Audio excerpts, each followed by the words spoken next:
মৃত ব্যক্তিকে স্বপ্ন দেখলে একটি ভুল কখনো করবেন না। আমরা অনেক সময় মৃত ব্যক্তিকে স্বপ্ন দেখি। অনেকের বাবা মা দুনিয়া থেকে বিদায় নিয়েছেন, অনেকের আত্মীয় স্বজন পাড়া প্রতিবেশী দুনিয়া থেকে বিদায় নিয়েছেন। আমরা তাদেরকে স্বপ্ন দেখলে অনেকেই একটা ভুল কাজ করে থাকি। আগে আমরা শুনবো মৃত ব্যক্তিকে স্বপ্ন দেখলে কি কি করতে হবে এবং যে ভুল কাজটি করা যাবে না সেটা আমরা পরে শুনছি সিরিয়াল অনুযায়ী। প্রথমে আমরা জানবো মৃত ব্যক্তিকে স্বপ্ন দেখলে কি কি করতে হবে। আমরা অনেক সময় মৃত মা বাবাকে স্বপ্ন দেখি, অনেক সময় আমাদের মৃত দাদা আছে, নানা আছে, যারা দুনিয়া থেকে বিদায় নিয়েছেন তাদেরকে স্বপ্ন দেখি। যদি আপনি মৃত ব্যক্তিকে স্বপ্ন দেখেন যে সে হাসি মুখে আছে, মনে করবেন সে কবর জগতে ভালো আছে। আর যদি দেখেন যে মৃত ব্যক্তি সে খুব কষ্টে আছে, কান্না করছে অথবা ভয়ঙ্কর কোনো জায়গায় রয়েছে, তাহলে মনে করবেন সে খুব কষ্টে আছে। যদি আপনি এই স্বপ্ন দেখেন যে সে কষ্টে আছে, তাহলে আপনি তার জন্য সদাকা করবেন, যতটুকু পারেন দান করবেন।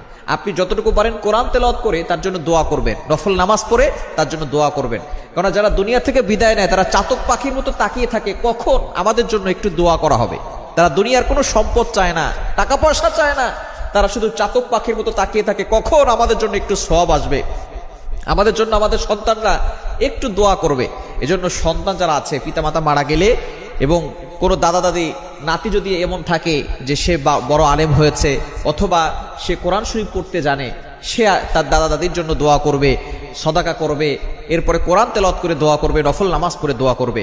তবে আমরা একটা ভুল কাজ করে থাকি, সেটা হচ্ছে মৃত ব্যক্তিকে স্বপ্ন দেখলে মিলাদ পড়ায়, বাসার ভিতরে মিলাদ পড়ায়, বিশাল বড় অনুষ্ঠান করে, টাকা পয়সা না থাকলেও ধার করে ঋণ করে সুদে টাকা এনে তারপরে মিলাদ পড়ায় দেয়। খবরদার, এটা কখনো করবেন না। যদি আপনি দেখেন যে আপনি যাকে স্বপ্ন দেখেছেন সেই ব্যক্তি অনেক কষ্টে আছে, তার জন্য যতটুকু পারেন আপনি দান করবেন, অথবা কোরআন তেলাওয়াত করে দোয়া করবেন, অথবা আপনি নফল নামাজ পড়ে তার জন্য দোয়া করে দিবেন, সদকায়ে জারিয়া হিসেবে কিছু দান করবেন। তবে আপনি মিলাদ দিচ্ছেন, অনুষ্ঠান করতেছেন, আয়োজন করতেছেন, এগুলো কখনো করবেন না। কেননা নবীজি সাল্লাল্লাহু আলাইহি ওয়াসাল্লাম ইন্তেকাল করেছেন, আবু বকর সিদ্দিক রাদিয়াল্লাহু তাআলা কখনো মিলাদ দেন নাই, ওমর রাদিয়াল্লাহু তাআলা তাকে ভালোবাসছেন, কখনো মিলাদ দেন নাই। অনেক সাহাবীরা নবীজি সাল্লাল্লাহু আলাইহি ওয়াসাল্লামকে স্বপ্ন দেখেছেন, কখনো মিলাদ দেন নাই।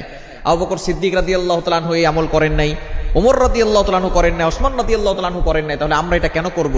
তাহলে এটা বেদাত হয়ে যাবে। সুতরাং মিলাদ দিতে হবে কোনো ব্যক্তিকে স্বপ্ন দেখলে, এটা একটা বাজে কথা, এটা জাল হাদিস দ্বারা প্রমাণিত নয়। বুঝতে পারছেন? এজন্য অবশ্যই আমাদেরকে খেয়াল রাখতে হবে।